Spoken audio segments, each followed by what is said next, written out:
ঝড় রাতে প্রচণ্ড বৃষ্টিতে শিউলিদের ঘরের চালটা উড়ে গেছিল।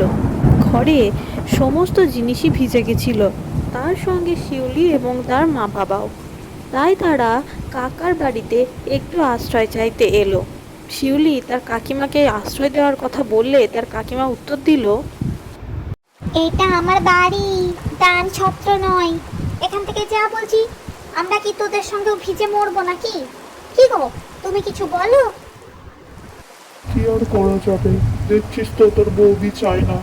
যা ভাই, তুই অন্য কোথাও আশ্রয় খুঁজে নে। এইরকম করে কেন বলছো জেঠিমা? তোমরা তো আমার নিজেদেরই লোক, একটু আশ্রয় দিলে কি হবে? আমরা কাল সকালেই চলে যাব। নিজের লোকই তো বিপদে পাশে দাঁড়ায়। শোন, বেশি জ্ঞান দিস না তো। ঝড়ে জলে মানুষ কোথায় থাকবে ঠিক নেই, শুরু হলো উৎপাত। যাবি তোরা এখান থেকে, না আমি অন্য ব্যবস্থা নেব? বাবা, আমার খুব ঠান্ডা লাগছে, বৃষ্টিটা যেন আরো বাড়ছে। আমরা কি করব বাবা? আমাদের ঘরটা কি ভেসে যাবে? ভয় পাস না মা, বৃষ্টি ঠিক কমে যাবে, একটু অপেক্ষা কর। হায় হায় বিধাতা, এইটুকু মেয়েকে রাস্তায় এনে ভেজাতে হচ্ছে। আমি বাবা হয়ে মাথার একটা ছাদ দিতে পারলাম না। এদিন রাতটা তারা এইভাবেই বাড়ির বাইরে ভিজল, কারণ ঘরের ভিতরেও সমান হারে বৃষ্টি পড়ছে। আস্তে আস্তে সকাল হলো, বৃষ্টি তখন থেমে গিয়েছে। শিউলির বাবা কলা বাগানে গিয়ে দেখল তার জীবিকার একমাত্র সম্বল কলা বাগানে জলে থই থই করছে।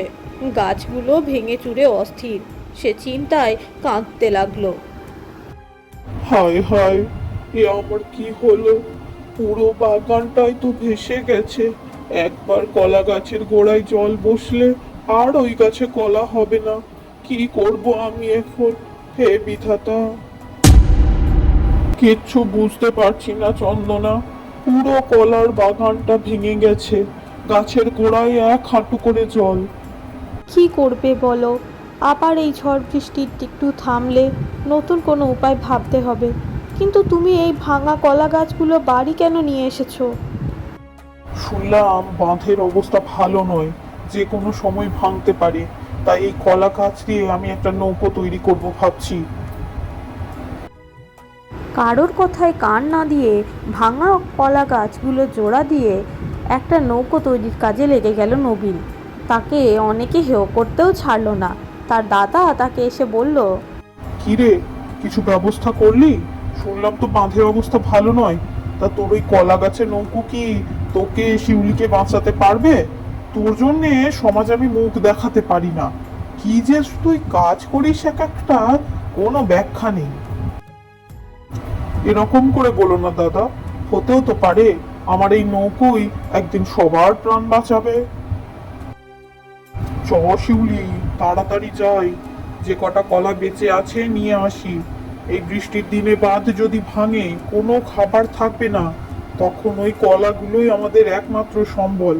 নিজেরাও খেতে পারবো, গ্রামের লোককেও দিতে পারবো। গ্রামের লোক হরিহর তখন ওই পথ দিয়েই যাচ্ছিল।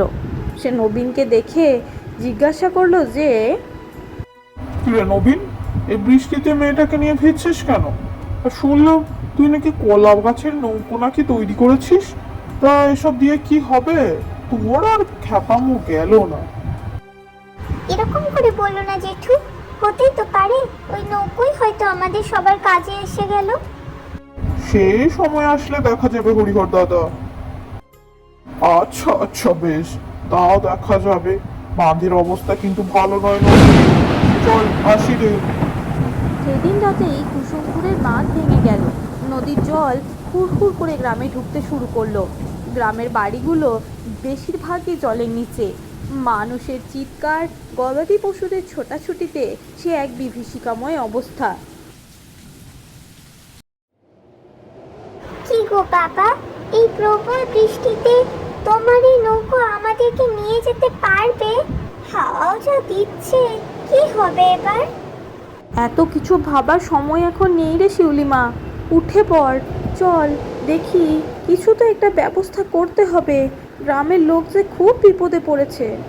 এই শিউলি, উঠে আয় উঠে আয়, আমার এই কলা গাছের নৌকোই এই বন্যায় সবার পরিত্রাণ করবে দেখিস। চল চল, তোদেরকে একটা সুরক্ষিত জায়গায় নিয়ে যাই। বাবা, আমাদের কলা বাগানের এই জায়গাটা বেশ ভালো, একটু উঁচু আছে, আর তোমার কলা পাতার ঘরটাও সুন্দর হয়েছে। হ্যাঁ রে মা, তোরা এখানে একটু বস, আমি যাই। বৃষ্টির জোর ক্রমশই বাড়ছে, দেখি দাদা বৌদি আর গ্রামের কিছু লোককে যদি আশ্রয় দেওয়া যায়। তুমি তাড়াতাড়ি যাও, ওদিকে দাদা বৌদি গ্রামের যে কজনকে পারো এখানে নিয়ে এসো, অন্তত প্রাণটা তো বাঁচুক। আমি এক্ষুনি যাচ্ছি, আমি না আসা পর্যন্ত তোমরা এখানে নিশ্চিন্তে থাকো। হাওয়ার জোর ক্রমশই বাড়ছে, জলে একদমই নেমো না, আমি যাব আর আসবো। নবীন তার ছোট্ট নৌকাটি নিয়ে তার দাদা বৌদির কাছে পৌঁছে যায়। তাদের ঘর তখন ডুবন্ত, তারা চালের মধ্যে দুজনেই কোনো রকমে আশ্রয় নিয়েছে। দাদা, ও দাদা, বৌদি, উঠে এসো, এখানে আর বেশিক্ষণ থাকা নিরাপদ নয়, আমার সাথে এক্ষুনি এসো। নবীন তার নৌকো করে তার দাদা এবং বৌদিকে সেই কলাপাতার ঘরের কাছে নিয়ে যায়। আমাদের তোমরা ক্ষমা করে দাও, আমরা তোমাদের সাথে কতই না খারাপ ব্যবহার করেছি, আর কিছু মনে রেখো না, দয়া করো। তোমরা যে নিজেদের ভুল বুঝতে পেরেছো, এটাই অনেক। এইসব কথা আর তোমরা মনে রেখো না। হ্যাঁ দাদা, শিউলি ঠিক কথাই বলেছে। তোমাদের কোনোদিনই খারাপ চাইনি বৌদি, তোমরা নিজেদের ভুল বুঝতে পেরেছো, এটাই অনেক। এইভাবে কিছুদিন চলে, দেখতে দেখতে বন্যার জল নেমে যায়, হাওয়ার দাপট কমে আসে।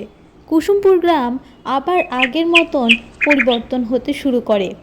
আস্তে আস্তে বর্ষা পেরিয়ে শরৎ আসে, নতুন করে আবার নবজীবন লাভ করে কুসুমপুর।